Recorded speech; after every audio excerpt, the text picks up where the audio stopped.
Hola, buenas tardes a todos, bienvenidos una semana más a las conferencias, a las charlas que hace la Asociación el Grupo Universitario de Astronomía, la Sociedad Astronómica SIRMA. Hoy vamos con la segunda parte de la charla que empecé hace un par de semanas. Hoy voy a hablar, bueno, pues dentro de lo que es la catalogación de objetos y demás, del resto de estrellas, y ya nos iremos a objetos de cielo profundo, nebulosas, galaxias, etc. Bien, la semana pasada estuve hablando, bueno, esta sería la estructura de la charla un poco, y estuve hablando de algunos catálogos, quizás los más conocidos en cuanto al catálogo de Bayer, al catálogo de Flamsteed, con letras griegas y con números dentro de las estrellas de cada constelación.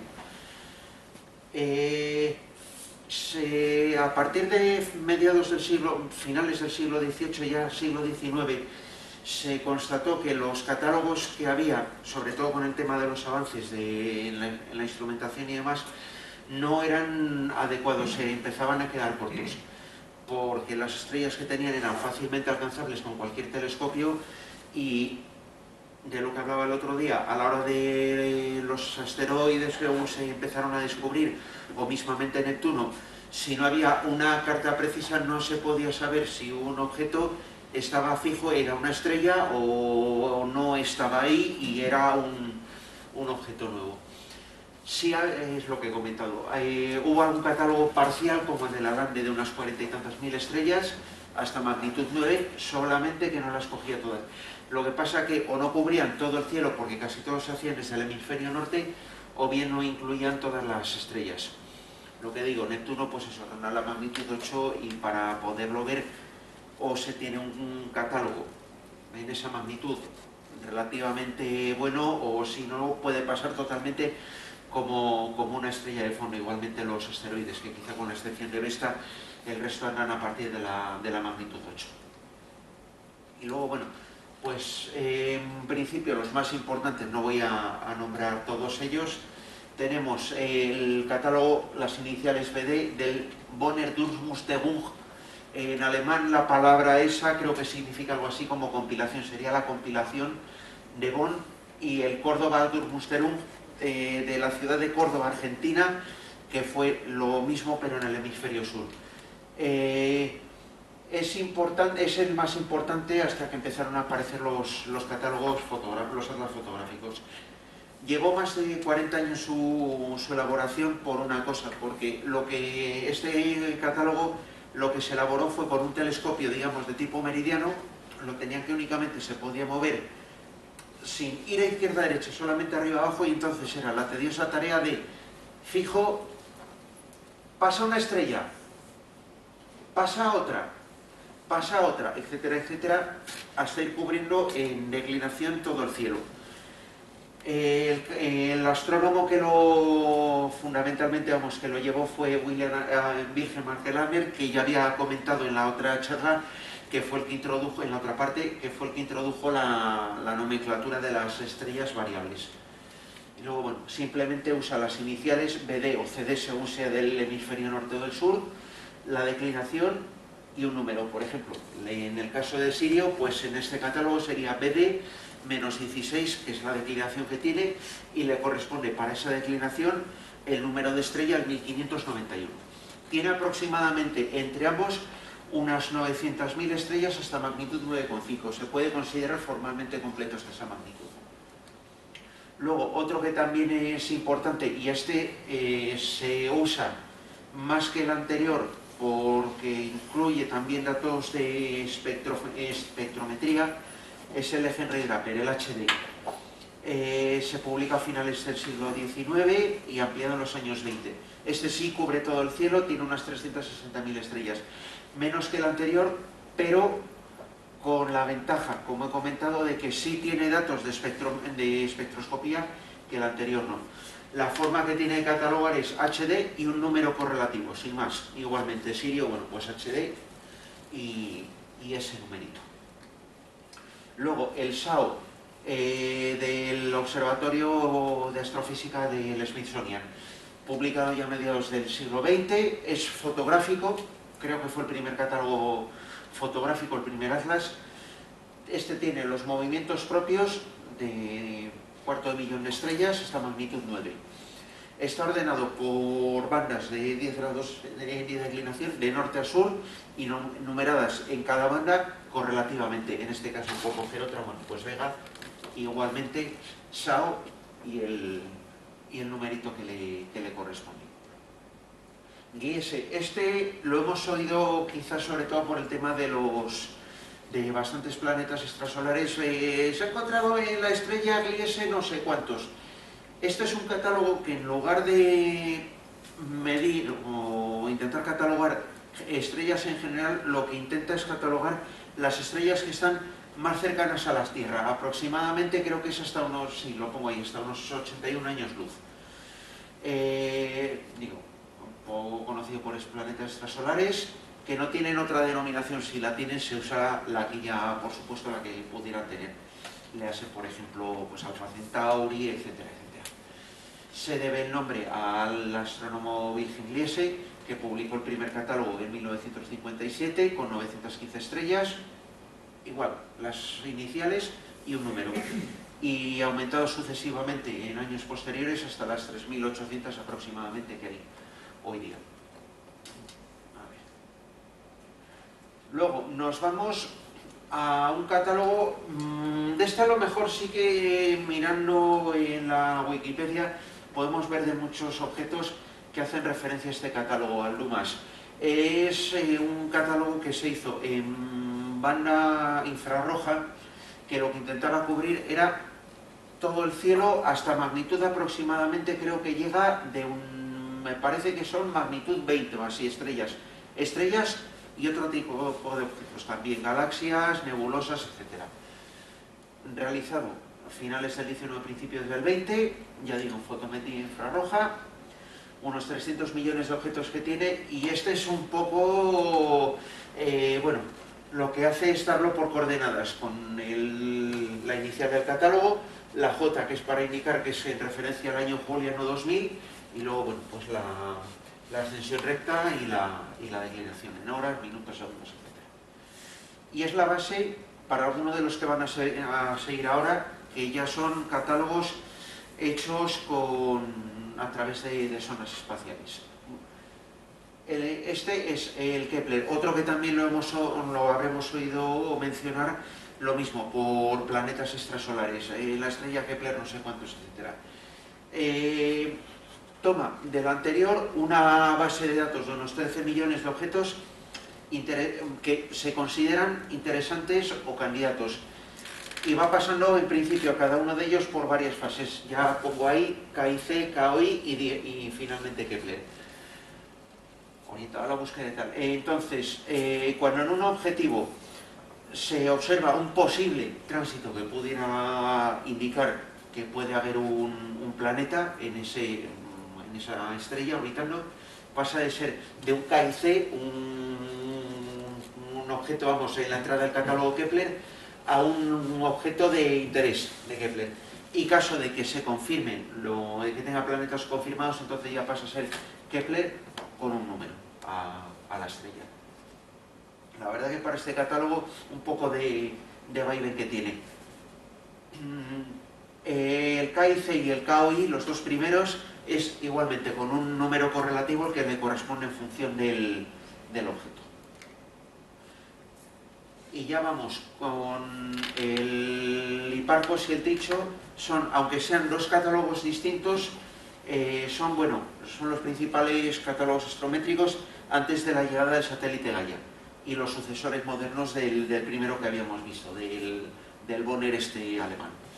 Tienen una precisión para estrellas de esta magnitud 9 de 7 milisegundos de arco y de 13 milimagnitudes. Y luego, bueno, pues en cuanto a objetos, en el caso del Tycho 2 llega hasta unos 2,5 millones de estrellas. Se puede pensar que, bueno, son catálogos distintos, será de dos misiones distintas. De hecho, no. Es con los catálogos, se sacaron a partir de los datos en crudos del mismo satélite, del Hipparcos. Lo que pasa es que a la hora de...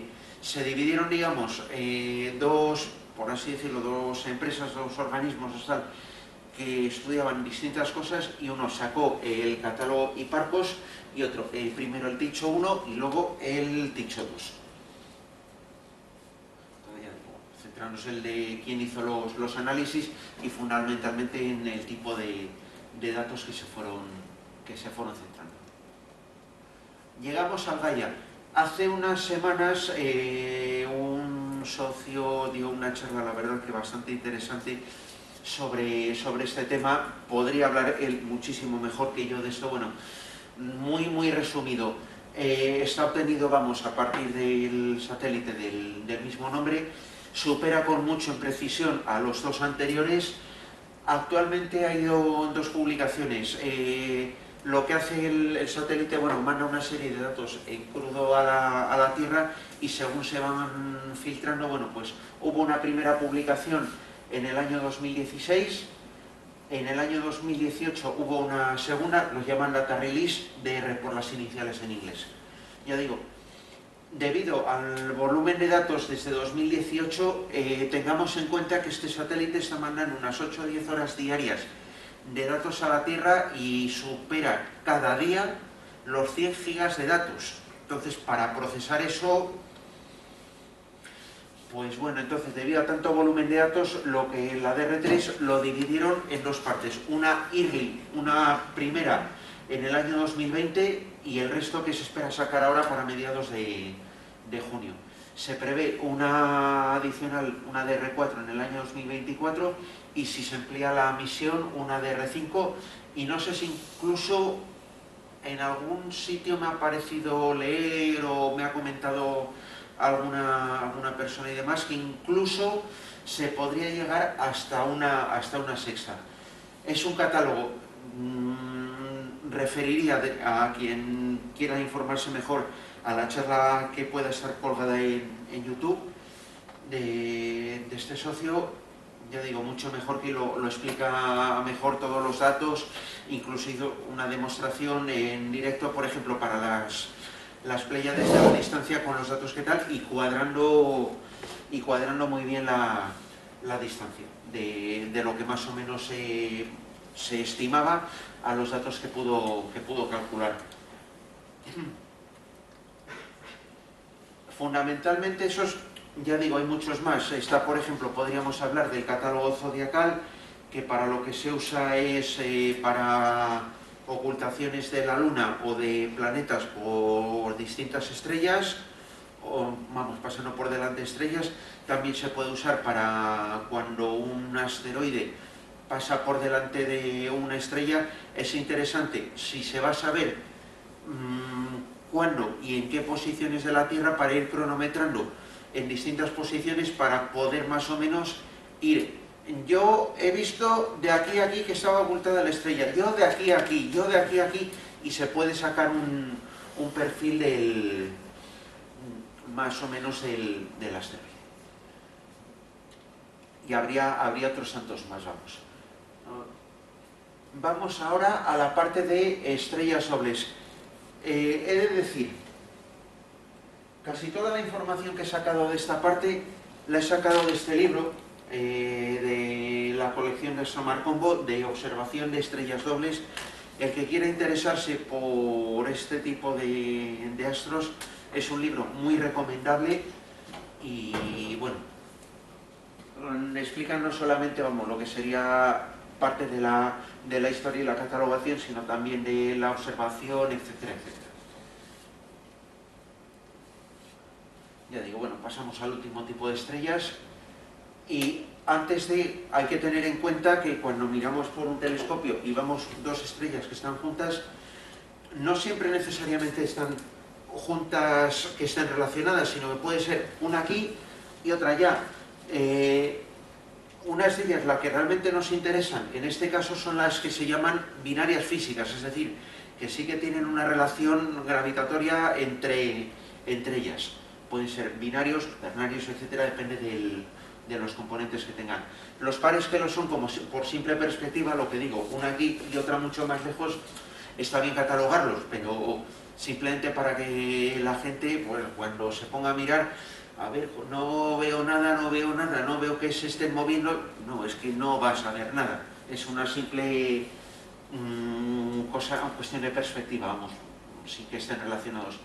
Como ejemplo, bueno, pues a la izquierda tenemos una de las dobles quizá más conocidas y que se puede ver con cualquier telescopio, Albireo, una doble bastante bonita por el tema del contraste de colores, y se presupone que es óptica, porque con los datos de momento que hay de Gaia, de la DR2, no se ha podido llegar a una conclusión si realmente están a una distancia lo suficientemente cerca una de la otra como para realmente que puedan estar ligadas por la gravedad, que sea un sistema realmente binario. De serlo, al no haberse podido observar todavía movimiento relativo entre ellas, se calcula que podría tener un periodo, una respecto de la otra, de unos 75 a 100.000 años. Y luego, como doble, que sigue realmente binaria física, es, bueno, Sirio, la estrella más brillante en el cielo nocturno, y su compañera, que es una enana blanca, que en este caso es curioso porque se descubrió primero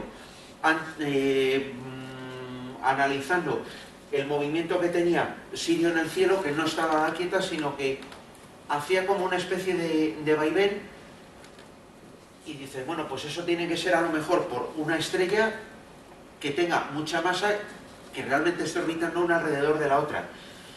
Y hasta el año 1861, que Alvan Clark, probando uno de sus refractores de 60 centímetros, si mal no recuerdo, es cuando la pudo ver por primera vez.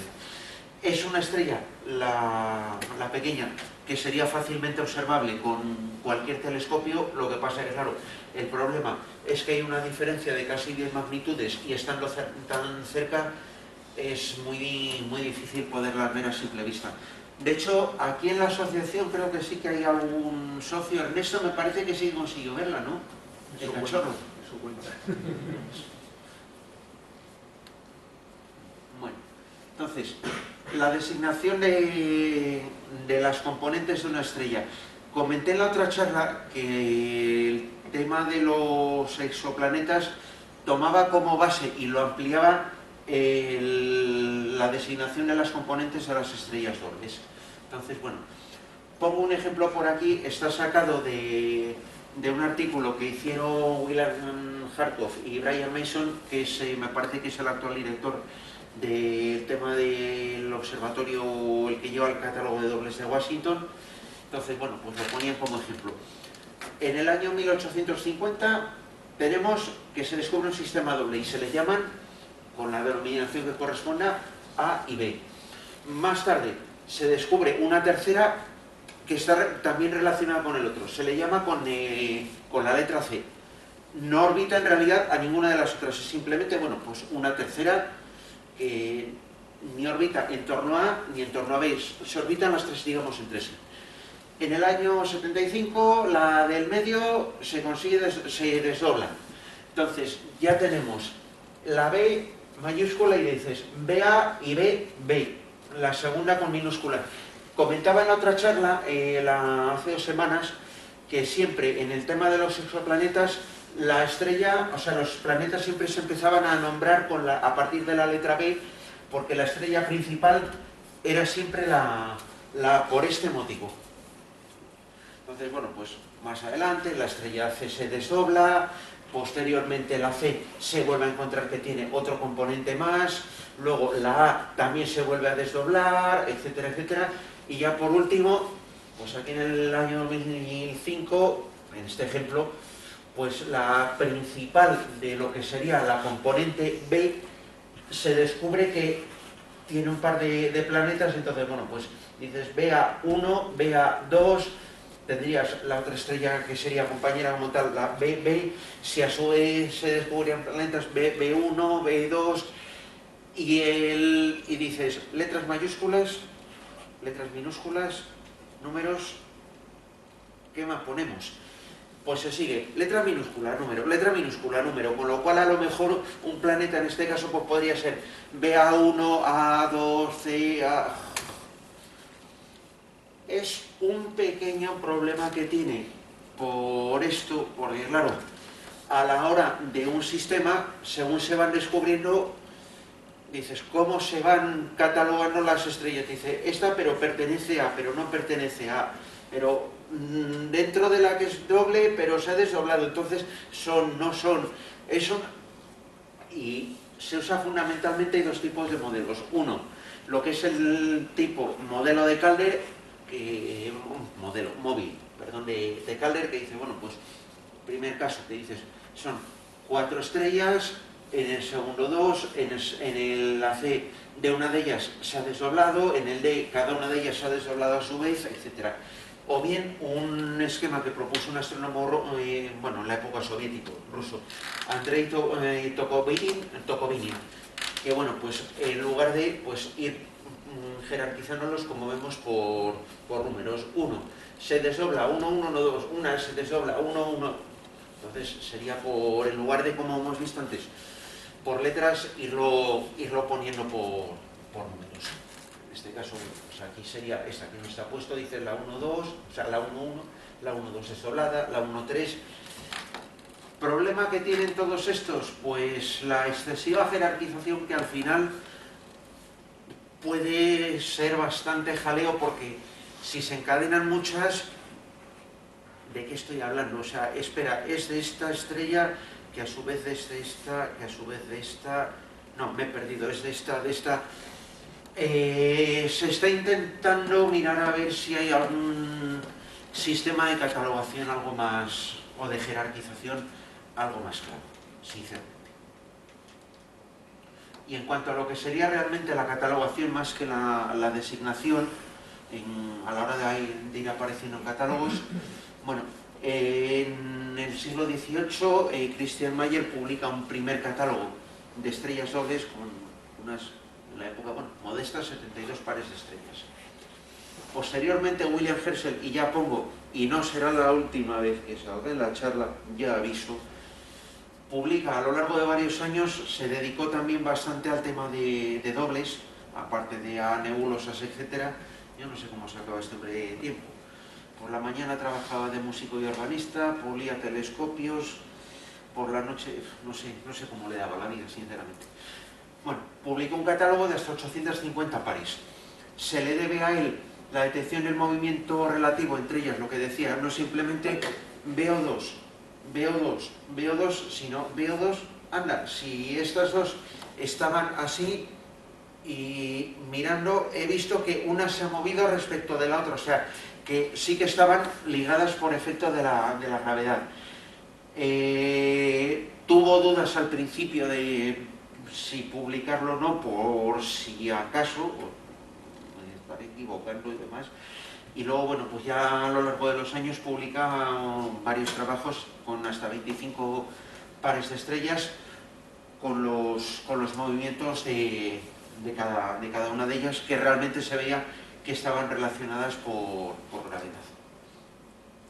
Su hijo John Herschel establece un sistema de códigos, que ahora lo veremos un poco más adelante, que es el que se usa básicamente para catalogarlas en función de quién es o el que lo ha descubierto, o fundamentalmente el que lo ha descubierto, sino el que más haya podido dedicar a su estudio, que es un grupo de hasta 3 letras mayúsculas y un simple número.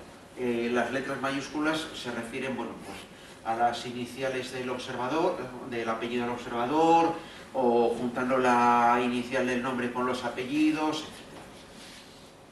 Y luego, pues un número correlativo. En catálogos antiguos, respecto a este tipo, algunas veces se pueden encontrar letras griegas para casos muy concretos. La beta para Burham, que hoy día se usa el código BU, la delta mayúscula para Dunlop, otro astrónomo estadounidense del 19, la sigma mayúscula para Wilhelm Struve, que ahora hablaré de él, y la OS, la O sigma para su hijo, que ahora mismo hablo de ellos. Ahí lo tenemos. Coetano a John Herschel, que es el que acabo de decir que había propuesto este sistema de nomenclatura. Bueno, hay que nombrar a uno de los grandes, que es Friedrich Georg Wilhelm von Struve, que publica en 1827 un catálogo de de dobles con 2.600 pares que él mismo había ido estudiando, midiendo, incluso vamos, descubriendo y tal, y el catálogo en conjunto tiene unas 3.000. Más adelante publica un catálogo de medidas de lo que digo, de movimientos y demás, no solamente aquí hay una estrella y otra, sino cada estrella medida con la distancia que hay entre una y otra, el ángulo que tiene, posibles movimientos que haya podido tener una respecto de la otra, etc. Y curiosamente son todas de bastante buena calidad, algunas de hecho rivalizan con alguna de las observaciones de observadores relativamente recientes, o sea que para la época, ya digo, era uno de los mejores doblistas que ha podido haber. También hay que destacar, bueno, las aportaciones de su hijo, que también añadió casi otro medio millar más de pares. No le faltan 3 ceros al mérito. Si volvemos a Herschel, bueno, fue el primero que intentó realmente hacer un catálogo más o menos para ordenarlas de algún modo las estrellas en el cielo, igual que había los que hemos visto antes del BD, el HD, etc. Pero con resultados un tanto, bueno, pero no obstante, bueno, el último que publicó, pues que se publicó tras su muerte, tenía aproximadamente unas 10.000 estrellas, 6.000 descubrimientos suyos, caray, entre su padre y él 7.000 descubrimientos y estudios de estrellas, no está nada mal. Casi todas, de hecho, lo que hizo, estuvo bastantes años en Ciudad del Cabo y en Sudáfrica, bueno, en la época del Imperio Británico, y allí es donde hizo gran parte de su trabajo. Ya digo, intentó dar una catalogación completa, pero bueno, y no obstante, ese intento que hizo sí que servirá para los catálogos que vamos a ir viendo ahora desde finales del XIX y ya todo el siglo XX. Bueno, aquí tenemos las caras, Struve padre e hijo y John Herschel, o Herschel hijo. A mediados del 19, con el tema del desarrollo de las matemáticas, se pudo empezar a calcular con los datos que se tenían de movimientos de las estrellas, se pudo calcular realmente las órbitas de una respecto de la otra, igual que calcular las órbitas de planetas o asteroides en el sistema solar, igualmente pues con el tema de estrellas dobles, con un número relativamente reducido de observaciones. Y esto es interesante porque a partir de la órbita, igual que en el caso de los planetas, se puede saber la masa, aunque sea más o menos aproximada, pero la masa de cada una de las componentes. Es decir, es una aplicación puramente, astrofísica, de las leyes de Newton a las estrellas, a poder ver, a calcular parámetros realmente físicos.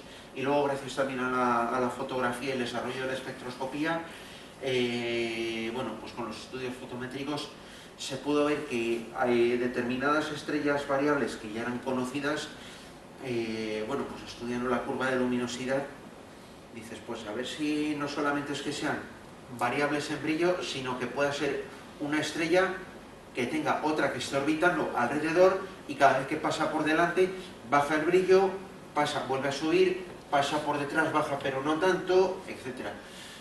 Y a esas estrellas se las llamó binarias eclipsantes. De las más conocidas así, pues tendríamos Algol, Beta Persei, las cefeidas no son, y Miraceti también es variable, pero no es variable eclipsante. Entonces, pues a partir de ahí, con todo lo que ya más o menos se había hecho, se pensaba, el tema de dobles estará básicamente ya todo hecho, ya poco queda por hacer, ¿verdad? Se equivoca. Entra en escena este señor, Sverker Wesley Burhan, Burhan para los amigos vamos a llamarlo. Se dedicó a la ingente tarea de, aparte de varios descubrimientos, fue un astrónomo fundamentalmente amateur, aficionado, aunque sí que estuvo trabajando 4 años creo en el observatorio de Lick y pudo tener acceso a telescopios grandes, pero fundamentalmente fue como tal casi toda su vida, trabajo de astrónomo aficionado. Se dedicó a hacer realmente una catalogación de todas las estrellas dobles que se conocían, es decir, retomar lo que había iniciado John Herschel, pero para realmente sistematizarlo y completarlo. En 1906 publica el primer catálogo general de dobles hasta 30 grados de declinación sur, y ese catálogo, pues se le conoció y se le conoce de hecho actualmente como el catálogo de estrellas dobles de Bulham.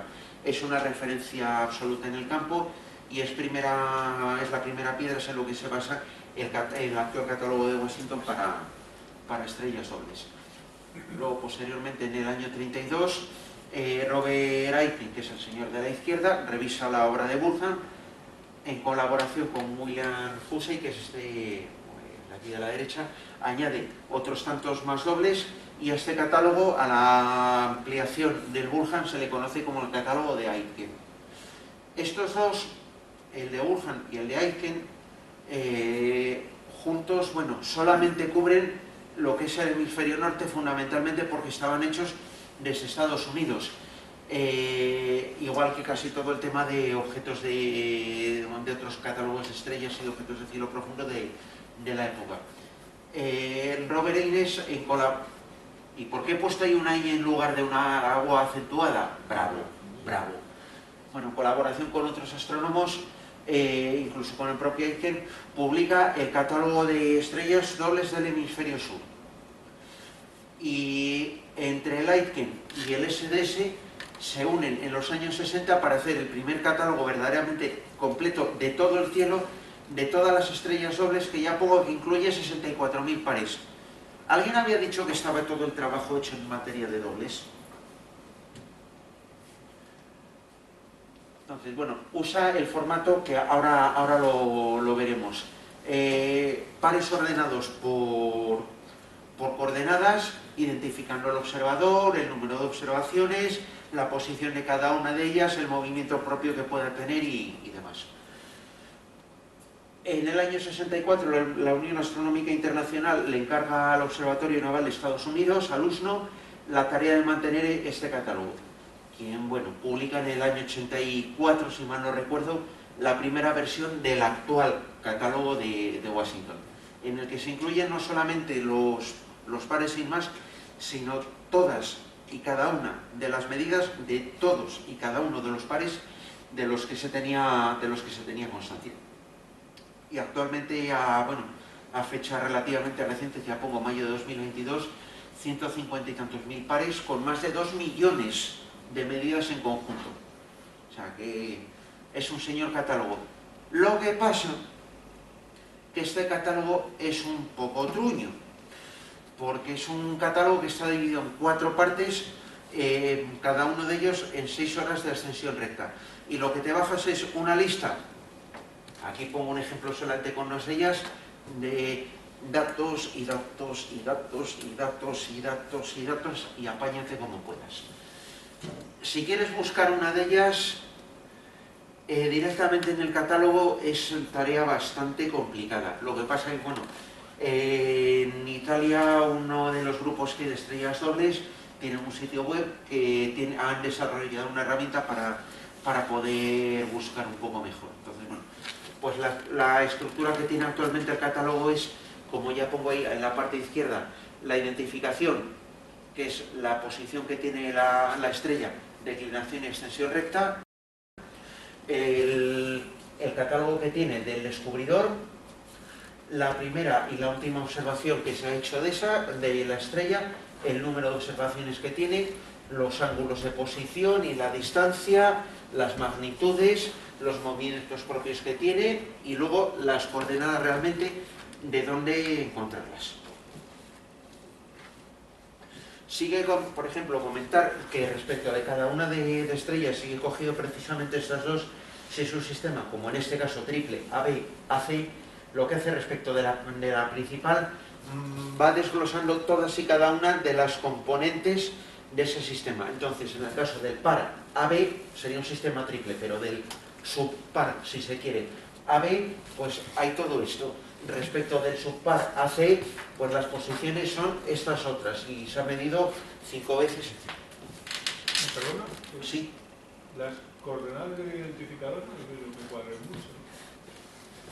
Sí, porque está puesto 0 horas, 0 minutos, 3.66 segundos de ascensión recta. Ah, vale, que de ahí, redondea. efectivamente. O sea, por eso se pone aquí la coordenada precisa, es decir, aquí dan aproximadamente, bueno, pues un redondeo, si se quiere. ¿O está referido a otra época? Que yo sepa, no. Aunque sí que también es verdad, porque en lo que es la desviación serían 40 grados 5 minutos y aquí lo dan 40 grados 4 minutos. Otra época. Podría ser respecto a lo mejor de cuando se observó, tomando el año Besseliano 1950, pues puede ser, en lugar de Juliano 2000, que es el que se usa actualmente. La época sí, la B1950, pues buen punto, sí señor, buen punto. Y luego, bueno, ya que estamos de las dobles en cuanto a España, bueno, ¿qué hemos podido hacer? Porque he hablado de mucho astrónomo inglés, alemán, etcétera. ¿En España hemos podido hacer algo? Pues sí. Hay que destacar fundamentalmente dos figuras. Una, en el campo profesional, que es Ramón María Ayer, que fue catedrático en la Universidad de Santiago de Compostela y director de su observatorio. Fue continuado, se dedicó fundamentalmente al tema de cálculo de órbitas de estrellas dobles. Fue continuado su labor por varios alumnos y astrónomos posteriores, entre ellos José Ángel Locobo, que alguna vez sí que nos ha dado hace años en algún ciclo de conferencias, hace bastantes años, nos dio alguna charla, o Josefina Lin, estudiante de doctorado de Docobo, que entre ambos dirigen la circular informativa de la sección dentro de la Unión Astronómica Internacional que lleva el tema de dobles y múltiples, entre otras muchas labores de investigación, casi todas centradas en eso, cálculo de órbitas. Y luego, por supuesto, en el campo amateur tenemos la figura del gran José Luis Comellas, que bueno, publicó en el año 1988 un catálogo de estrellas dobles, este catálogo de estrellas dobles, que es una referencia en su campo. Podía la verdad haberle hecho una captura o algo. Tiene las estrellas ordenadas, bueno, por el descubridor, por la posición que tiene, por ascensión recta y demás, y luego con una breve, en cada una de ellas, pues los datos que tiene, la posición, la separación, etcétera, y algún pequeño comentario, pues otras componentes cerradas o débiles, medidas solamente en 1910, una estrella que por ejemplo convendría estudiar porque es básicamente una doble abandonada, amplia pareja anaranjada, solo difícil desde Sevilla por la latitud, etcétera, etcétera. Es un catálogo que a quien le interese el tema de dobles es un muy buen sitio para poder empezar con este tema. Y luego, bueno, pues ya posteriormente a él, entre los amateurs, o casi proan, podríamos decir, Francisco Rica, que ha publicado artículos en revistas profesionales y se ha centrado fundamentalmente también en cálculo y actualización de órbitas de muchas estrellas. Y luego, bueno, nos vamos ya a los editores de la... Me he enterado yo cuando me estuve documentando para la charla de la ya extinta revista especializada en tema de estrellas dobles, que bueno, tenía en un sitio web del observador de estrellas dobles, que era básicamente la única que había en lengua castellana. Sí que en inglés, en francés, etcétera, y en italiano y demás había, pero en España no había ninguna revista especializada en ello. Y bueno, pues los tres editores de la revista, Edgardo Massa, Rafael Benavides o Juan Luis González, bueno, aparte de ser editores, tienen bastantes medidas en cuanto a dobles. De hecho, Edgardo Massa, no sé ahora mismo cuántas estrellas dobles tiene él descubiertas y estudiadas, aparte de haberse trillado parte del catálogo de Struve, tomando medidas, que siempre es, cuantas más medidas se puedan ir añadiendo, mejor para ir perfilando todo el tema de las órbitas. Y luego, bueno, pues vamos ya finalmente a otros objetos. Voy a mencionar, sobre todo también por la hora que va siendo, objetos que pueden aparecer quizá en muchos fotos de los telescopios, pues para ver, y estas islas que me ponen aquí, ¿a qué catálogo se refieren? ¿Qué será esto? Bueno, pues vamos a ver. El primero fue Ptolomeo en el Almagesto. Ya comenté, cuando comenté la primera parte del tema de cómo se habían ido catalogando las estrellas, catalogó unos 1000, y lo dije, 1000 objetos, no solamente estrellas, porque digo, bueno, la descripción de varios otros, el cúmulo doble de Perseo, un cúmulo abierto en Escorpio, que de hecho lleva su nombre, el cúmulo de Ptolomeo, una nube estelar que hay en Sagitario, la actual M24, y alguno más. En la Edad Media los árabes dieron la primera descripción de lo que conocemos como la galaxia de Andrómeda, obviamente, por supuesto, sin telescopios en la época, M31.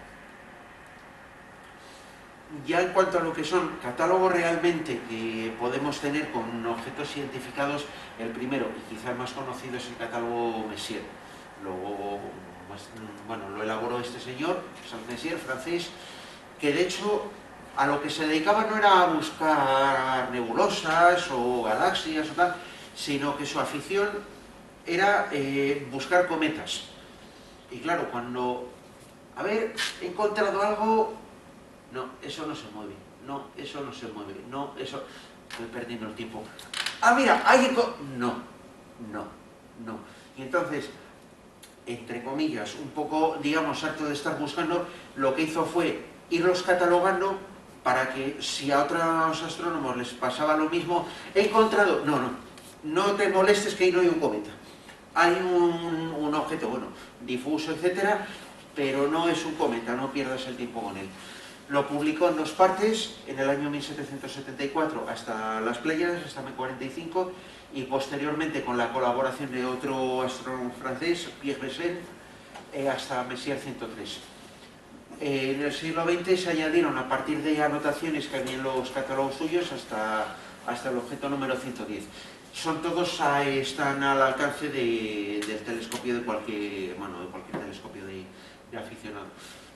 Comentar respecto a este catálogo, y ya lo ampliaré un poco más, que hay algunos objetos que se consideran errores porque no están realmente donde él dijo que estaban. Ahora explicaré por qué, es fundamentalmente por tomar mal las referencias. Y es curioso porque normalmente se suele decir que uno de ellos, M40, es un error. No, no es un error. El error es considerar que hay un error. Dices, si es una doble, no hay una nebulosa, no hay. Ya. Es que él en el catálogo puso estrella doble.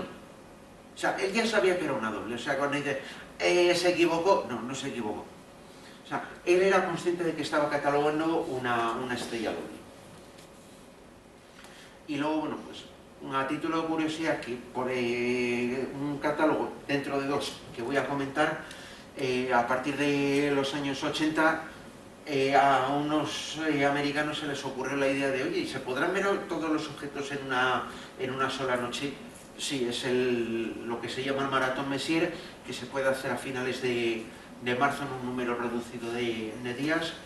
Y vamos a dejarlo un poquitín apartado porque de uno de los catálogos saldrá algo más bestia que esto. Luego, Lacaille, astrónomo también francés, aparte de ser, bueno, fue el primero que hizo un catálogo de estrellas visibles desde el hemisferio sur, y fue él el que creó 14 constelaciones que actualmente existen nombradas, que son creo que son las 14 que están más al sur. Hizo un catálogo de 42 objetos divididos, bueno, pues en esas 3 categorías que tengo. Los catálogos son L1, LII y LII, si mal no recuerdo, y numerados del 1 al 14, creo que son cada uno de ellos. También un catálogo, por cierto, con bastantes errores a la hora de dar las posiciones. Pase. Catálogo de Herschel. Ya había dicho que no iba a ser la última vez que saliera antes con las dobles. En 1786 hizo un catálogo, publicó un catálogo de cúmulos de estrellas y de nebulosas, llegando hasta 2.500 objetos. Dobles, nebulosas, tal, en fin. Lo expandió su hijo John en 1864 en observaciones, como he contado, desde Ciudad del Cabo en Sudáfrica. Lo renombró como catálogo general de nebulosas, que tenía unos 5.000 objetos. Por eso digo, de aquí, de este catálogo de 5.000 objetos, se extrajo un grupo de 400, ya digo, como reto mayor al Maratón Messier. No es que para verlos todos en una misma noche, creo, pero bueno, poder ver los 400 objetos también tiene su miga. Es la base del catálogo NGC, que las siglas nos sonarán bastante, que es el siguiente que vamos a ver. NGC, o nuevo catálogo general, compilado por este señor, por John Louis Emile Dreyer. Tiene unos 8.000 objetos y lo amplió posteriormente con 2 adiciones más, los catálogos índice, con otros 5.000, es decir, entre el principal y los suplementos unos 13.000. Ya pongo, y ahora me voy a referir al tema de los errores. Tenía unos 800, que en unos 13.000 objetos son errores. En las referencias o duplicidades, ha habido varios proyectos para intentar hacer un catálogo revisado. ¿Y el por qué los errores? Pues vamos a ver. Yo, por ejemplo, imaginemos que mi mano es una nebulosa y tomo como referencia los ojos, que son una estrella, y yo digo que mi mano está a 4 metros por encima de sus ojos. Oye, no, está por debajo. Pues efectivamente, al tomar una referencia a la estrella, dices, en lugar de sumar los grados que correspondiera, había que restarlos. Y entonces, cuando ibas a ver, es que no hay nada. Pero curiosamente, si en lugar de sumar, restar, o en lugar de ir para arriba, se va para abajo, etcétera, sí que estaba el objeto de Messier descubierto. De hecho, solamente ahí, en el catálogo de Messier, hay uno que es conflictivo, M102. El resto básicamente están todos localizados, aunque sean con errores, pero los faltantes se ha conseguido encontrar la correspondencia real con ellos. Y bueno, claro, entre 8.000 objetos, pues dices, catálogo 1, varios números después, catálogo otro, que resulta ser el mismo. Pues ahí el tema de duplicidades. Otro catálogo, el UGC, este se centra fundamentalmente solamente en galaxias. Se compiló desde el observatorio de Uppsala en Suecia y tiene unas 12.000 galaxias visibles, por supuesto, desde el hemisferio norte. Está basado en observaciones fotográficas del cielo con la cámara Smith del observatorio Monte Palomar. El PGC, que este no lo conocía, este lo vi por primera vez en uno de los votos, es un catálogo también centrado en galaxias, el catálogo principal de galaxias. Se publica a finales de los 80 y tiene aproximadamente unos, ya pongo, 1 millón de galaxias de hasta magnitud 18 o menor. O sea, que si alguien quiere aburrirse con galaxias, tiene para rato. El catálogo de Melot fue publicado en 1915 por Philibert Melot. Tiene 245, este está centrado fundamentalmente en cúmulos. Quiero recordar que solamente son cúmulos abiertos. El catálogo Collinder, que tiene 470 y tantos cúmulos, engloba fundamentalmente parte del anterior, bueno, y pongo las designaciones que tienen: Bell por las iniciales, Col o CR con el número. El catálogo Caldwell lo publicó Patrick Moore. Caldwell Moore, sí. De hecho, el primer apellido era Caldwell Moore. Lo publicó un poco como respuesta al más conocido catálogo Messier, igualmente por 109 objetos ordenados por declinación, y eso sí que incluye objetos de todo el cielo, desde los 80 y tantos grados de declinación norte, creo que son hasta los 82 de declinación sur. Lo publicó en la revista Sky and Telescope en el año 95. Y el hecho de que usase el primer apellido Caldwell era para, a la hora de poner la inicial, para que dices Moore M, Messier M.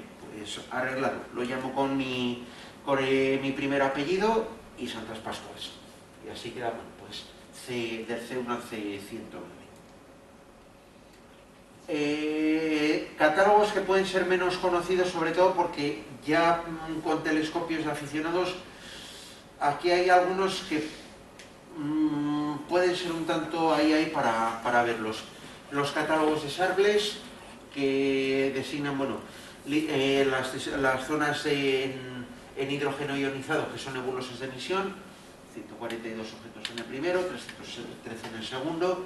El catálogo GUM complementa al anterior en el hemisferio sur, como siempre tiene que haber uno del norte y otro complementando del sur, con menos objetos, 85.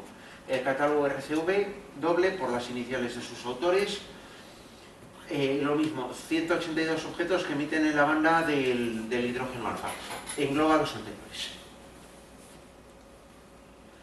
Catálogo Abel. Hay dos catálogos Abel, uno que es de cúmulos de galaxias y otro de nebulosas planetarias. Están compilados por el mismo astrónomo, George Abel. Digo lo mismo, hasta 22 grados de declinación sur, fundamentalmente hemisferio norte.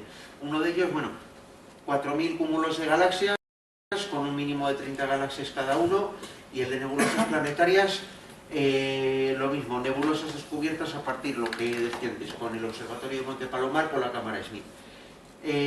Son visibles las nebulosas con telescopios normalmente a partir de 40 centímetros y con filtros especializados.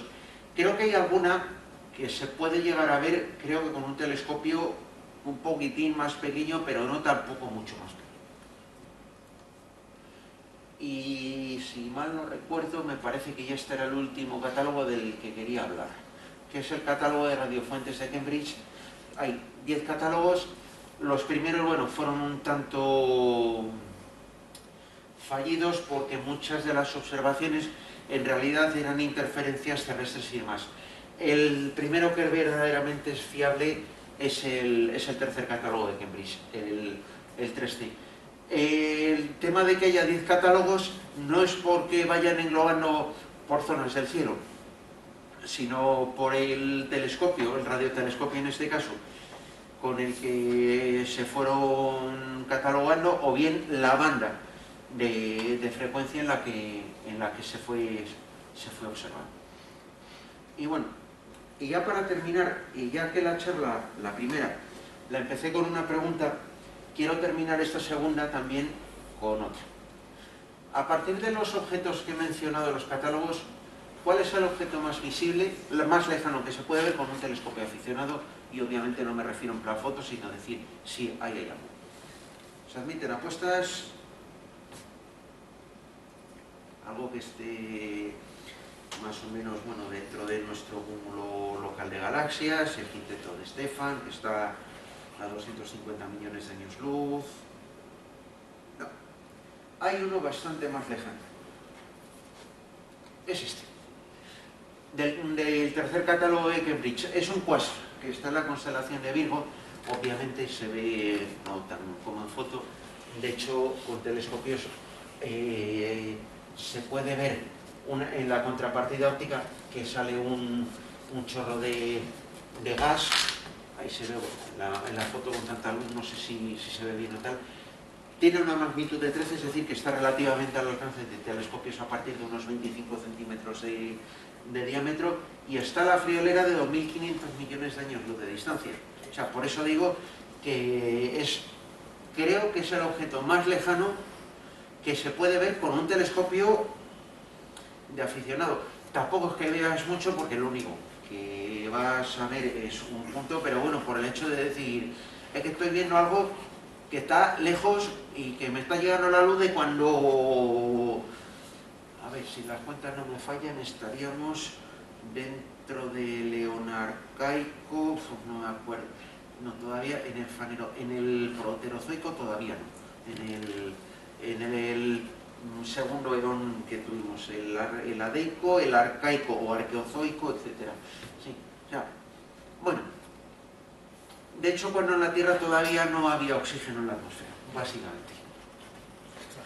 O sea que tela.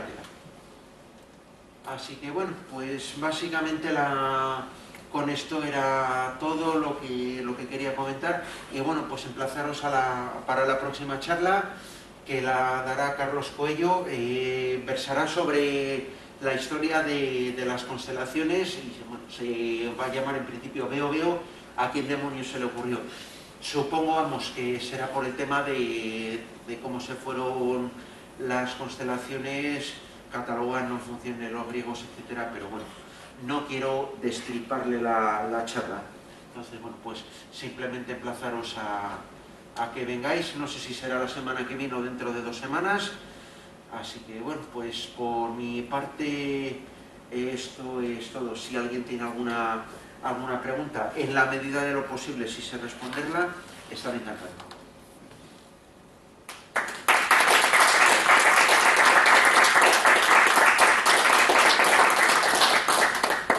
Yo me quedo con la duda esta de la Sí. época y tal.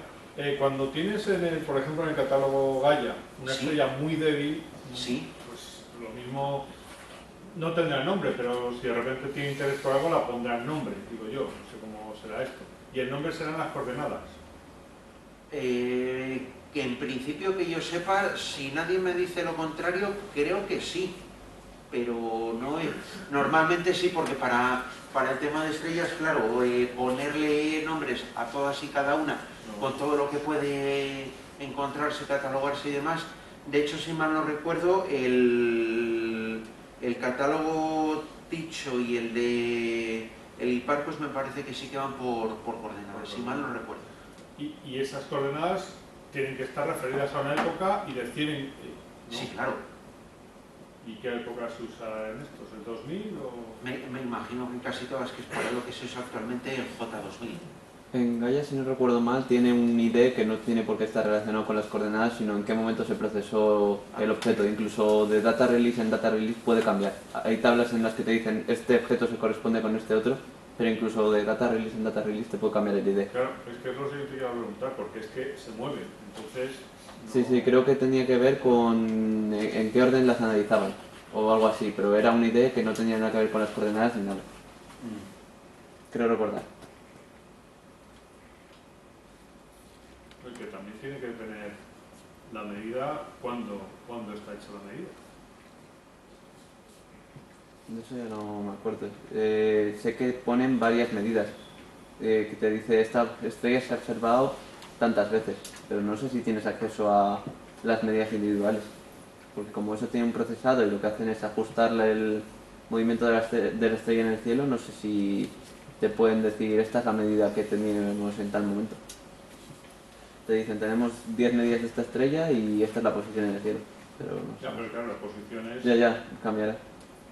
y las coordenadas de cada posición serán no sé cuánto ascensión recta, no sé cuántitos de declinación. Pero eso habrá que referirlo eso a una época y un follón. Nada.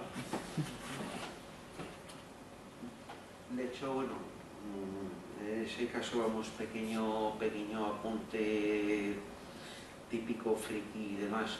En el caso de las constelaciones, cuando la Unión Astronómica Internacional en el siglo pasado cogió básicamente regla y compás y fue trazando las fronteras por líneas, a lo que podemos ver hoy, por ejemplo, con el uranometría o con cualquier mapa, hay algunas estrellas que tienen numeración de Flamsteed de una constelación o de Bayer y están en otra. De hecho, hay algunas cuantas que me parece que son entre el Ursa Mayor y el Lince o así, que dices, sí es que están, y era por eso, porque cuando Bayer o Flamsteed las catalogó, estaban en una estrella, pero luego a la hora de trazar los límites podían, en los años 20 del siglo pasado, estar, pero por el movimiento, por la precesión de los equinoccios y demás, ahora mismo Por el movimiento no coincidir. propio, más que por la precesión, por el movimiento propio. Han cruzado la frontera y se han ido a otra constelación.